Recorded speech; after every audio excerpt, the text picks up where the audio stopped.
heard of this thing called the power of manifestation? And you manifest. You manifest your energy and you just think about a particular thing and you achieve it finally. You can manifest absolutely anything that you want in this life. But you Talk about manifesting. It's fucking real, man. Manifesting is real. So what is manifesting as you understand it? What you want is going to happen. How does visualization help with that? It is everything for me. अच्छा 11 या 12 से मैंने diary लिखना शुरू कर दिया था law of attraction की भाई मैं ये कर रहा हूँ या मैं वर्ल्ड रिकॉर्ड बना रहा हूँ या वो तो कुदरती फिर वो सारी चीजें मेरे लिए वो कल्पना की शक्ति है और ये इसलिए 3 साल पहले डायरी में लिख चुके थे कि मैं वर्ल्ड रिकॉर्ड बना रहा हूँ हाँ अभी हेलो फ्रेंड्स, मैनिफेस्टेशन ये वर्ड आपने कहीं ना कहीं जरूर सुना होगा। क्या आपने कभी सोचा है हमारा कुछ भी गोल हो, चाहे वो पैसा कमाने का हो, अपने पसंदीदा लाइफ पार्टनर के साथ रहने का हो, या फिर अपने पसंदीदा घर का हो, गाड़ी का हो, बंगला का हो, कुछ का भी हो, और वो सेम टू सेम चीज हमें मिल जाए या फिर हम जैसा सोचे सेम वैसा होने लग जाए। अभी मजा आएगा ना भिड़ो। सुनने में कितना टेम्पटिंग लगता है, but the question is how is it possible. I am pretty sure आप सब manifestation and law of attraction जैसे वर्ड से वाकिफ हो चुके होंगे, या फिर आप इसके बारे में अपने फेवरेट सेलिब्रिटीज से जरूर सुना होगा। आल्दो यूट्यूब पे आपको 1000+ वीडियोस मिल जाएंगे इससे रिलेटेड, बट मस्ट रिकमेंडेड आप ये वाला वीडियो भी जरूर देखें, क्योंकि इसमें काफी डीप रिसर्च एंड आपके फेवरेट सेलिब्रिटीज के मैनिफेस्टेशन पैटर्न को ब्रेक करके मैनिफेस्टेशन को स्टेप टू स्टेप जानेंगे और हर एक स्टेप के पीछे का रीजन भी जानेंगे।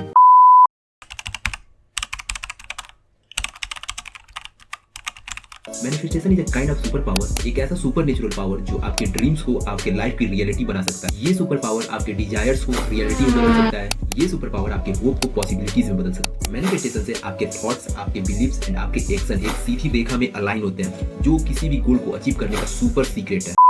Chapter 2 how to manifest. Manifestation का सही तरीका क्या है। अच्छा रिजल्ट पाने के लिए हमें स्ट्रांगली डीप मैनिफेस्टेशन करने की जरूरत होती है, और इसके लिए हम इन 3 स्टेप्स में मैनिफेस्ट कर सकते हैं। Step 1 fix your goal. Manifestation की शुरुआत गोल फिक्स करने से होती है। आपको भी सबसे पहले अपने लिए एक क्लियर गोल सेट करना है विद प्रॉपर रिसर्च एंड उसके प्रोज एंड कॉन्स जानने के बाद आप अपने लिए एक परफेक्ट गोल सेट करें। और ऐसा करने के पीछे का रीजन ये है कि आपके थॉट्स को, आपके बिलीफ्स को एक पर्टिकुलर डायरेक्शन मिलता है। एक फेमस अमेरिकन ऑथर ने कहा है, people with goal succeed because they know where they are going. अगर आपने अपना गोल सेट कर लिया है तो कमेंट बॉक्स में यस टाइप करें। इफ इज इट पॉसिबल आप अपना गोल भी कमेंट में शेयर कर सकते हो। Step 2 feel your goal.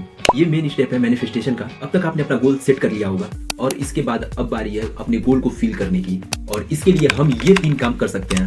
पहला है विजुअलाइजेशन, यानी कल्पना करना। इसके लिए आपको सबसे पहले किसी शांत जगह पे जाना है। ये शांत जगह आपका घर हो सकता है, आपका रूम हो सकता है, आपका ऑफिस हो सकता है, आपका बेडरूम हो सकता है, लिविंग रूम हो सकता है, या फिर आपका कार भी हो सकता है। किसी भी शांत जगह पे जाएं और वहां पे शांति से बैठ जाएं, एंड देन रिलैक्स होने के बाद आपको विजुअलाइज करना है कि आपका गोल क्या है, आपको गोल तक पहुंचने में, आपके गोल को अचीव करने में कौन कौन सी दिक्कतें आने वाली हैं और उन दिक्कतों को आप कैसे हैंडल करोगे।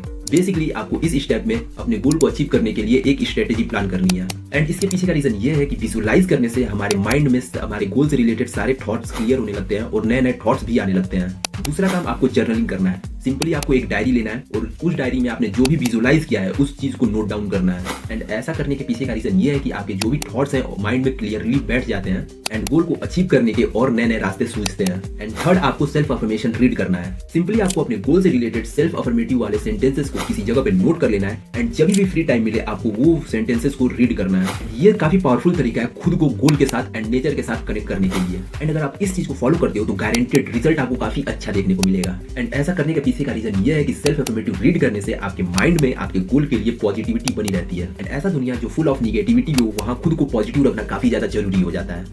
Chapter 3 make efforts. डेस्टिनेशन तक पहुंचना है तो कदम बढ़ाना ही पड़ेगा। मैक्सिमम लोग मैनिफेस्टेशन प्रोसेस में visualising, journaling and self affirmative read कर लेते हैं, लेकिन अपने गोल के लिए हासिल करना वो इग्नोर कर देते हैं, और ऐसे लोगों को मैनिफेस्टेशन का रिजल्ट नहीं मिलता। इफ अगर आपका गोल फैट लॉस है तो आपको जिम जाना ही पड़ेगा, रनिंग करना ही पड़ेगा, आपको स्वेटिंग करना ही पड़ेगा, या फिर आपको कोई एग्जाम क्रैक करना है तो उसके लिए दिन रात मेहनत करना पड़ेगा, उसके लिए पढ़ाई करनी पड़ेगी, या फिर आपका गोल अच्छा फिजिक पाना है तो इसके लिए भी आपको जिम जाना पड़ेगा, मेहनत करना पड़ेगा। अपने गोल के लिए हासिल करना कितना ज्यादा इंपॉर्टेंट होता है इस चीज को हम श्री रामचरितमानस जी के एक चौपाई से समझ सकते हैं। वो कहता है सकल पदार्थ है जगमाही कर्महीन नर पावत नाही। इसका मतलब जो कहता है इस संसार में सभी प्रकार की वस्तुएं उपलब्ध हैं, लेकिन जो व्यक्ति उस वस्तु के लिए कर्म नहीं करता उसको वो चीज नहीं मिलती। अगर आपने श्री रामचरितमानस में ये चौपाई पढ़ी है तो श्री राम कमेंट करें, और ये भी कमेंट करके बताएं कि श्री रामचरितमानस की किस नंबर की चौपाई है ये। तो आप भी लग जाओ हसल में कि फसली अगर गोल अचीव करना है तो, and believe in nature, then manifestation 100% work करेगा।